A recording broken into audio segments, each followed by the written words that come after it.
Entonces, para concluir nuestro abordaje o la síntesis de nuestro abordaje de Dickens en estos videos, vamos a hablar del cuento de hadas. El cuento de hadas como género lo vamos a ver según los planteos que se hacen en el capítulo que leímos sobre la historia de la lectura en el mundo occidental y sobre una conferencia que dictó Tolkien. En primer lugar, vamos a hablar de Charles Perrault, que en 1697 editó una recopilación de cuentos que tenían dos orígenes, que eran textos eruditos y narraciones orales. ¿Sí?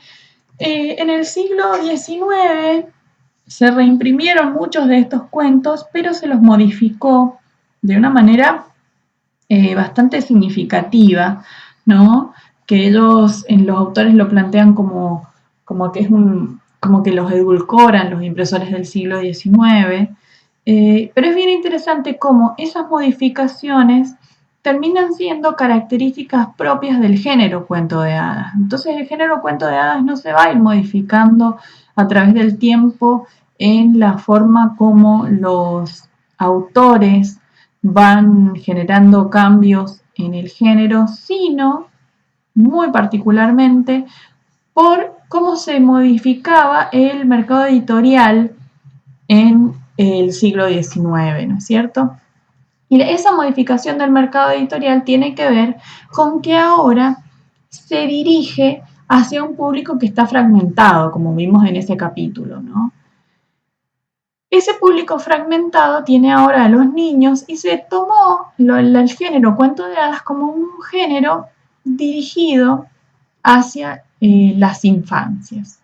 La particularidad que tiene, que eso se analiza siempre que se piensa en las literaturas para las infancias, que va a tener dos públicos. El público que son directamente las infancias, ¿no es cierto? Las niñas y los niños que lean, pero también el público que es el que compra esas producciones literarias, ¿no? Y el que compra esas producciones literarias son los padres y las madres, generalmente, pero son los adultos a cargo, ¿no? Son los adultos los que deciden qué lee o qué no lee un niño. Entonces, esa conciencia de ese público extendido la tienen bien clara los editores del siglo XIX. Otros que la tienen bien clara son los hermanos Grimm, ¿no? Esa colección de los hermanos Grimm que surge en 1818 se fue modificando y corrigiendo a partir de lo que pedía el público, ¿no? Y a partir de lo que los adultos querían que leyeran las infancias, ¿no es cierto? Y eso va a tener como consecuencia un refuerzo de los clichés de los cuentos de hadas. La otra cuestión que vamos a ver para pensar el cuento de hadas es esta conferencia que da Tolkien, la transcripción de esta conferencia que da Tolkien. Muy en síntesis vamos a ver tres cuestiones, pero que ustedes después tienen que ahondar en eso para después poder trabajar el análisis de Canción de Navidad. En primer lugar, la definición que da Tolkien de cuento de hadas es aquel que alude o hace uso de fantasía, cualquiera sea su finalidad primera. La sátira, la aventura, la enseñanza moral, la ilusión. Esta cuestión de la enseñanza moral va a ser bien particular y bien interesante de analizar, específicamente en Dickens, ¿no? Que además tiene que ver con este público extendido, porque justamente el adulto tiene esa mirada utilitarista de la literatura, entonces va a querer que esa en general, ¿no? Que esa lectura deje una enseñanza moral, pero sí definitivamente Tolkien lo plantea como una característica más y muchas veces es una característica del género que es bastante relevante. La definición que da de fantasía es Fantasía puede tal vez traducirse con mucho tino por magia, pero es una magia de talante y poder peculiares, en el polo opuesto a los vulgares recursos del mago laborioso y técnico. ¿Qué quiere decir? Que está pensando en la idea de magia en un sentido más metafísico.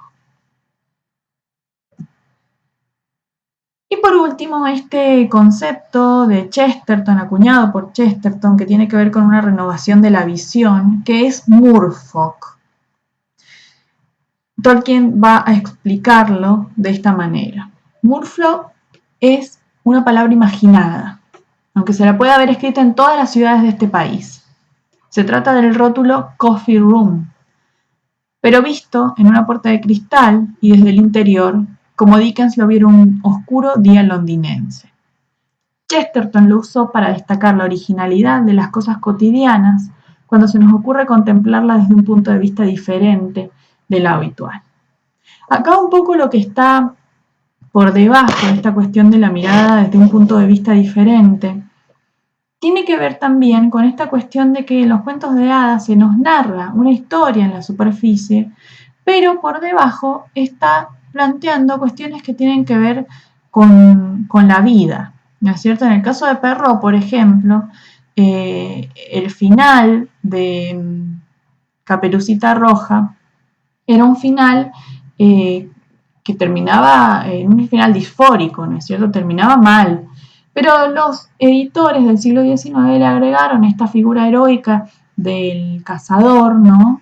Que entra y la salva a ella y a su abuela y que logra que ese final feliz de alguna manera termine siendo también la idea del final feliz como una de las características del género cuento de hadas. Pero en el caso particular de Caperucita Roja, lo que nos está hablando es, sí, en la superficie del viaje de una niña hacia la casa de su abuela, pero también por debajo nos está hablando de las tentaciones, nos está hablando de la sexualidad en ese lobo que es tan simbólico, ¿no es cierto? Entonces, también no podemos dejar de pensar que el cuento de hadas narra una historia en la superficie que podríamos poner entre comillas el adjetivo de inocente, pero que por debajo está planteando cuestiones mucho más profundas que tienen que ver con nuestro mundo, ¿no es cierto? Entonces, en ese sentido, este concepto de Chesterton de pensar de cómo la fantasía nos sirve para pensar la realidad de una manera diferente. Bien, con este video concluimos esta síntesis que hacemos del abordaje de Dickens, que vamos a completar por supuesto con los textos teóricos y con la lectura y el análisis de Canción de Navidad.